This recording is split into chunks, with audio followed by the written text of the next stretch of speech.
on the dais and off the dais and all my dear students.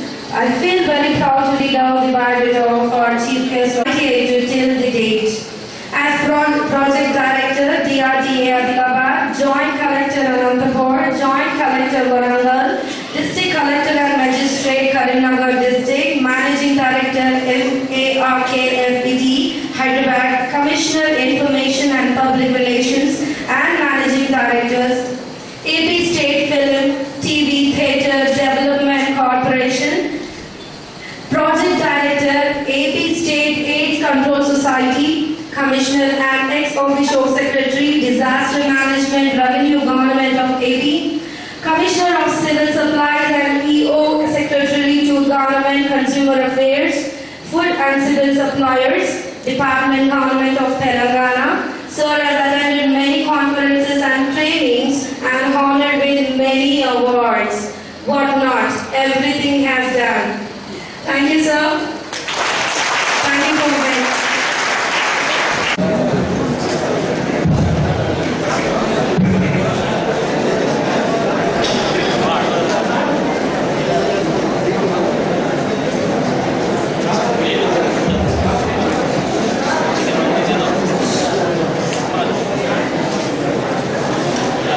So good morning everybody.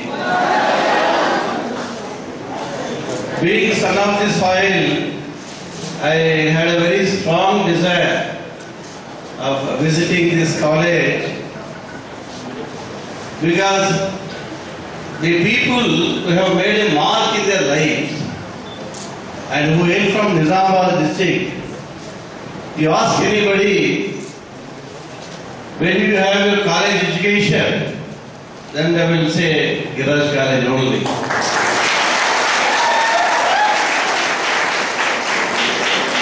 So I am happy to be here. It's a historic college. Started about 6 decades back.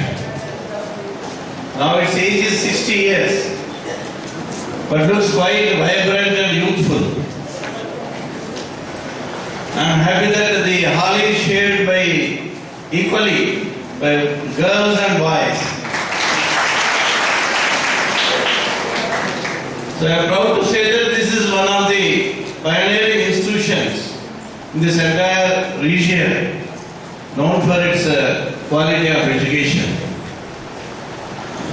So it's a historic moment for me too to address this gathering and inaugurate this national level seminar. I am also very glad that our university, Telangana University, took its birth from this campus in 2006, 10 years back. And after 3 years, it was shifted to Dichpalli campus, which is present main campus. I am very proud to be here for the also reason that it is an accredited college. It is the only accredited college in the district probably. Second, Madhumalancha and this one. Okay, nice. And we are also inspired to, draw some lessons from this campus when NAC PLA visited our campus last month and it was by and large successful.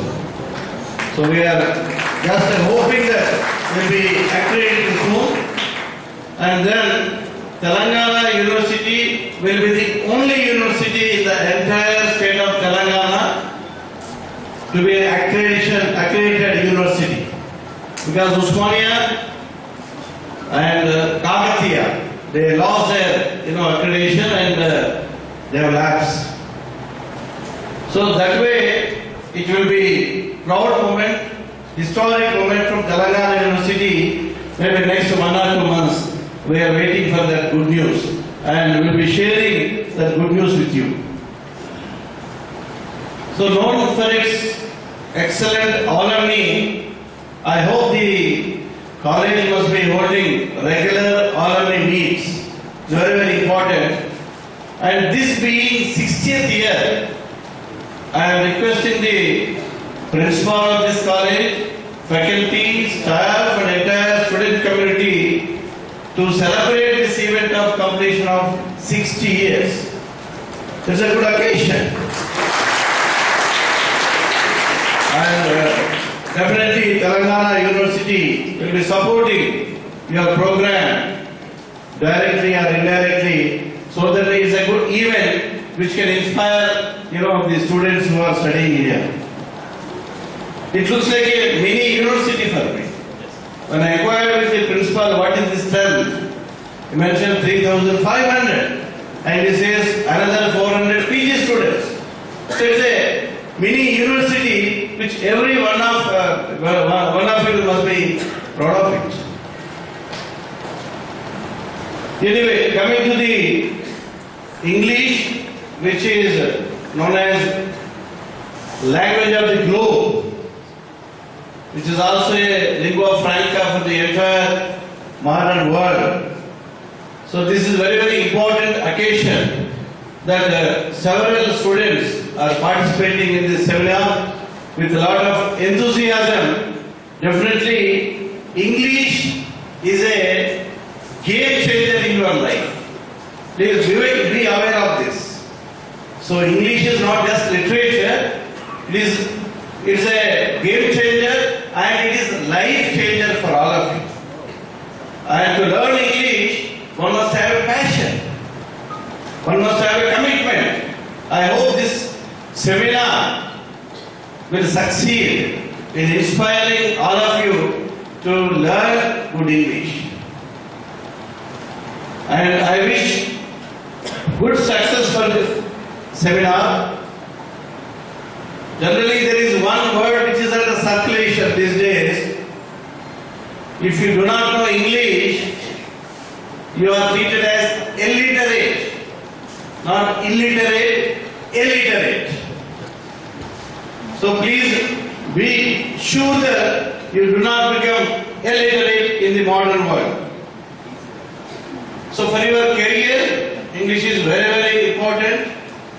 And not only English literature, each student must invariably develop communication skills in English, otherwise it will be a problem for you in your entire career.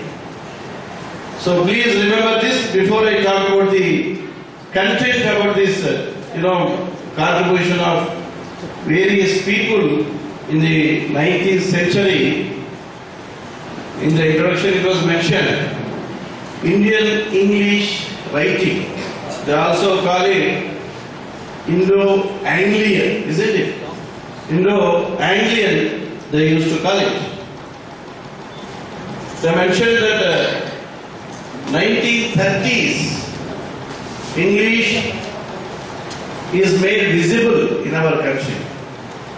We talk in terms of history of novels, English novels, then only 1930s that English novel has become visible in our country thanks to emergence of three writers, Rajarao, Mukrajana and who else? R.K. Narayan. So these are the three people because of which we are able to say that 1930s the English novel writing in India made its beginning.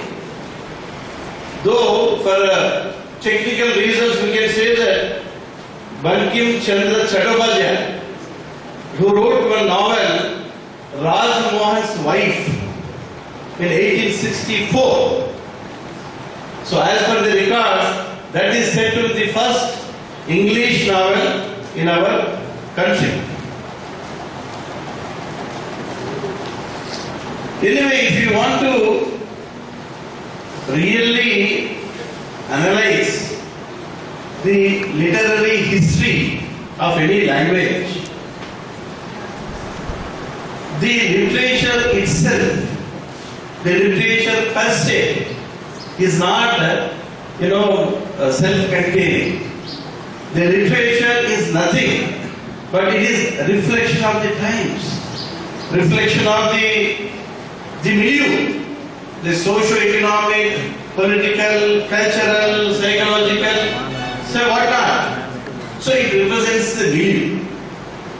If you know the history of literature, you are also trying to find out the historical moments, the historical episodes, the historical events that had a huge impact on any literature, including English literature. Though English literature in the form of novels, we are saying it is visible from 1930s. It was not a continuous process that we are finding so much literature after 1930s. No, there was a long gap afterwards. Again, you find bubble of English literature only in the 50s and 60s. Whatever English literature which relates to pre-independent days, it mainly derived, from narration type of, issues, from our epics, from our own literature.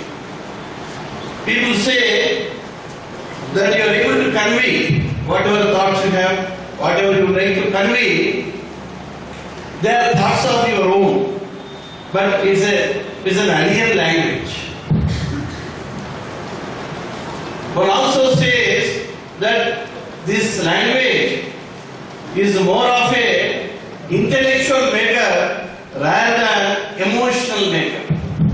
We don't have that much attachment for the English knowledge in the initial years, because unlike other languages, let it be Urdu, let it be Arabic, let it be Persian, those languages entered our country in a gradual manner in the shape of what we call cultural osmosis. So unlike those languages, English entered India riding piggyback of British Empire. So there was a huge problem for those writers who used to write in English in 30s, 40s and 50s. There was a dilemma. People, they used to say, no, you are not truly Indian because you are writing in English. You are showing a lot of interest in learning English. So that kind of dilemma used to be there in 40s and 50s when people used to write.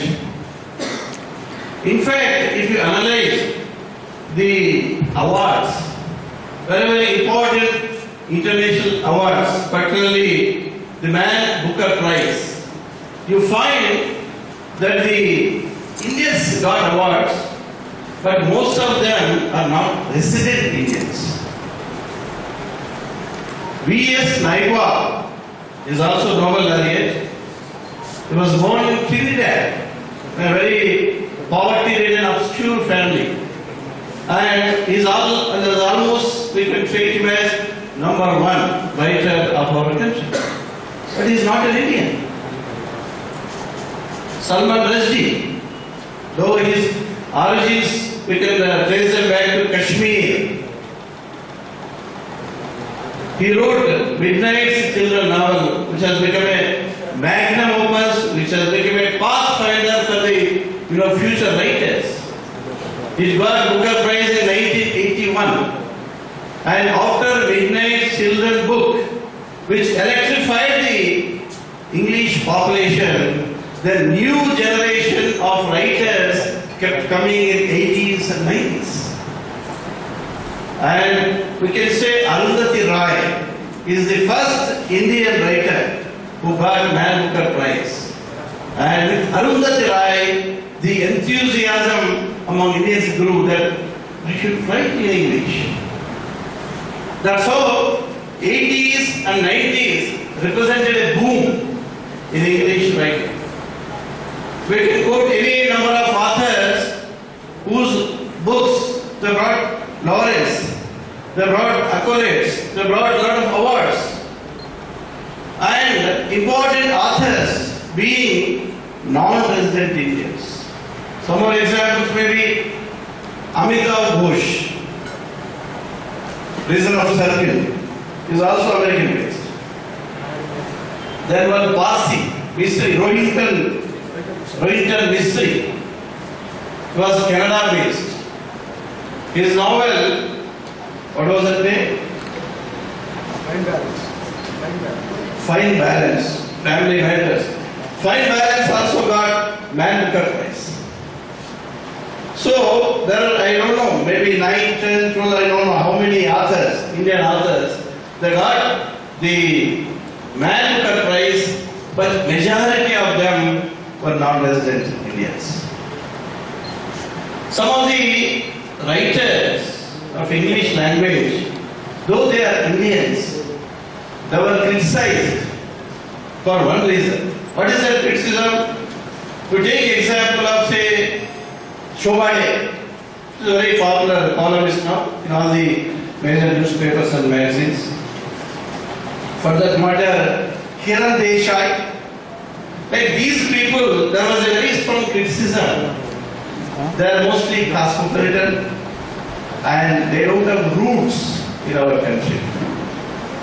So they lived in cities, maybe city of New Delhi or city of Mumbai.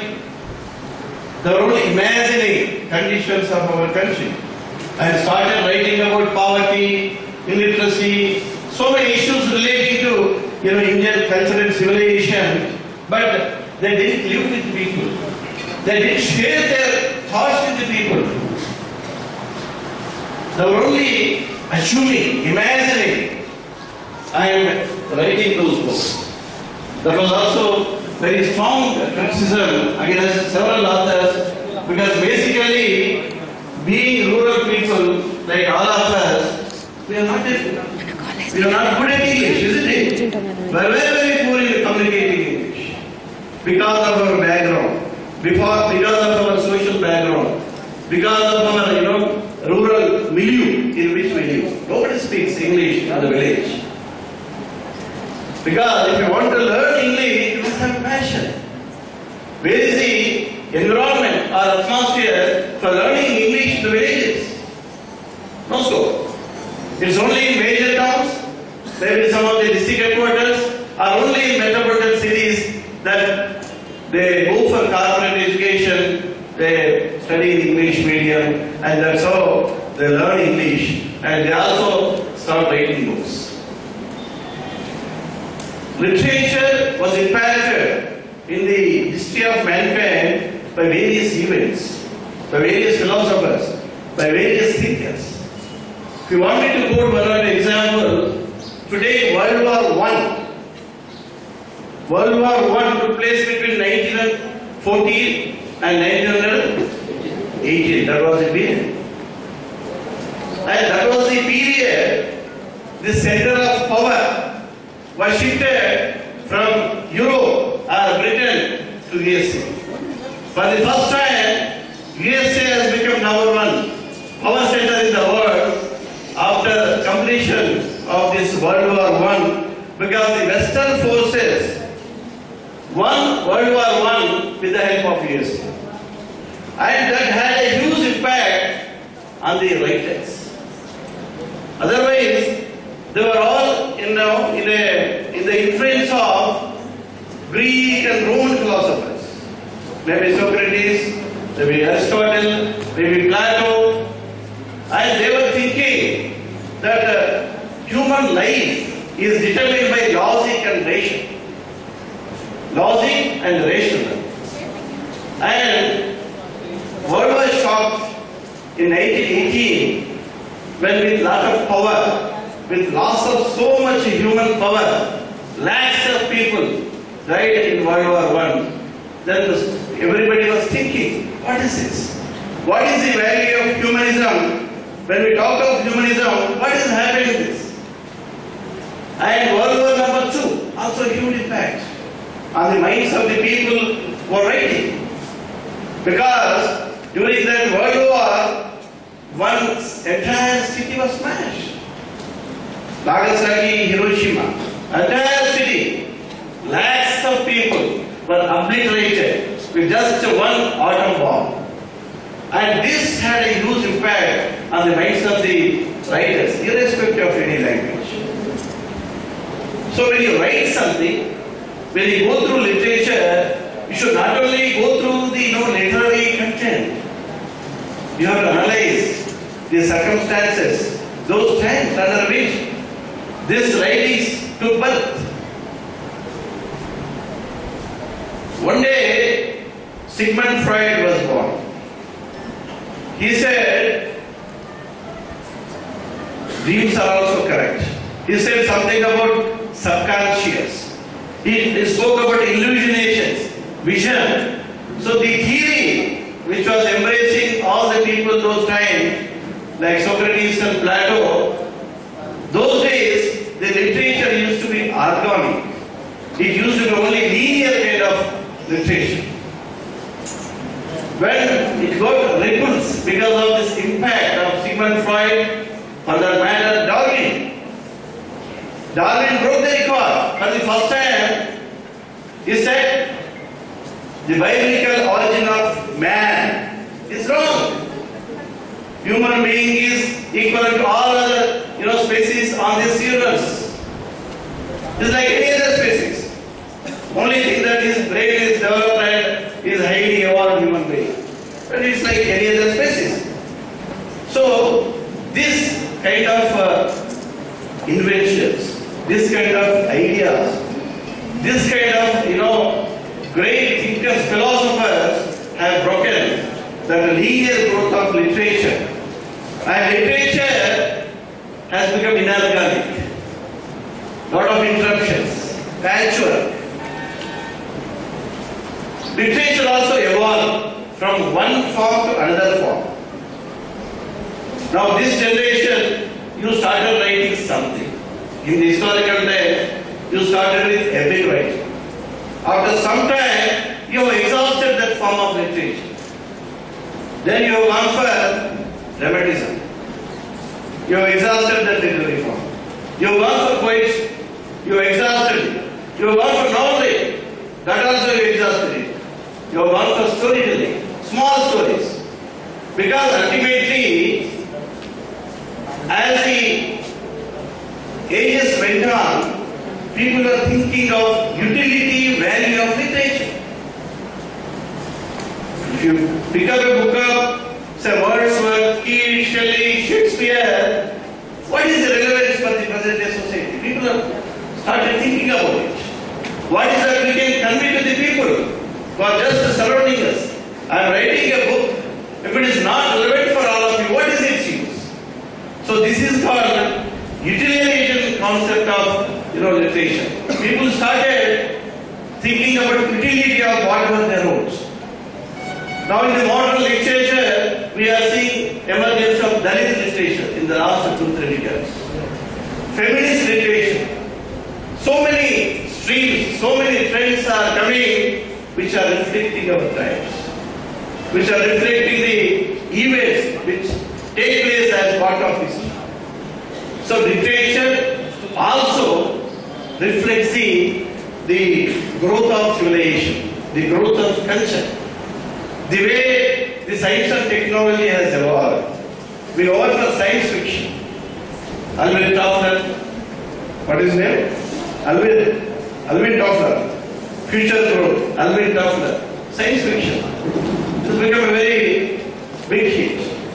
Why? Because he spoke about science fiction. Because we are living in the age of science and technology. So what I mean to say is, when you think of literature of any age, let it be 19th century, 20th century, or the new millennium, it will definitely reflect the times, it will definitely reflect the events and episodes that take place during the period, and that analysis is very, very important.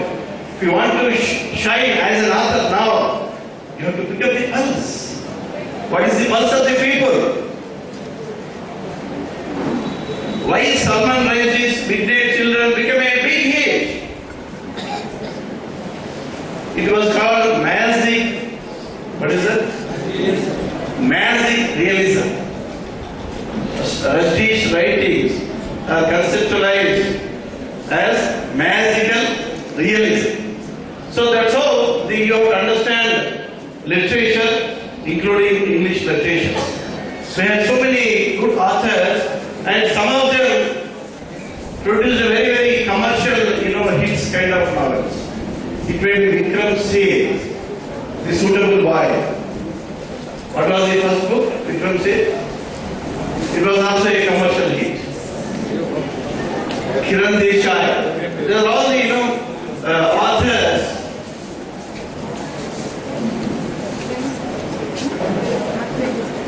Then Shashi Tharoor, Central Minister till recently. The great Indian novel, Shashi Tharoor. So he became a good writer in 80s and 90s. Arvind Adiga, White Tiger. I think he got Booker Prize, Man Booker Prize. Amitabh Ghosh, Arvind Adiga, they all got Booker Prize, Man Booker Prize.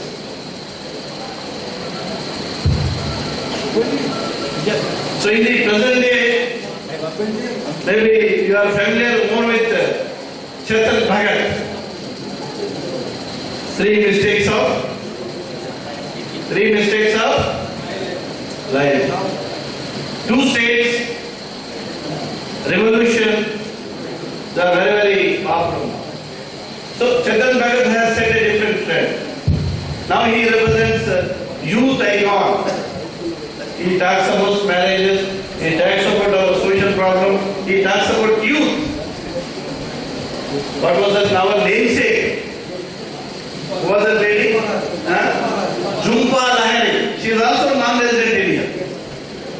Namesake. There was a Hindi film that talks about immigration problem.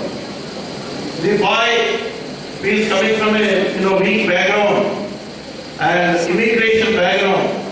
So the marital problems, extramarital relations problems, all those issues are exposed by that writer. I happened to go through one Pika Throne, Suji Sharaf, that also got some good award. Pika Throne. He is known for reading history. Somehow he developed Mr. Suji Sharaf. He talks about history, 18th century, 17th century. Pika Throne is nothing but it was seat of power of Shah Jahan. And from Persia, they came and plundered. He was unseated and Pika Throne was broken into pieces and it was scattered. That Pika Throne had that Kohinoor diamond which you find in the fields. It was only one diamond. But otherwise, the Pika Throne was a huge character. He described it in that novel. The Pika Throne. It has become a very famous novel representing the days of Shah Jahan. So I have taken sufficient time explaining the interpretation of English literature in 20th century. So I thank the principal, the convener for giving me this opportunity. I wish all, this is not a forum. You invite me, I'll come separately and talk about IAS. Okay? Thank you very much.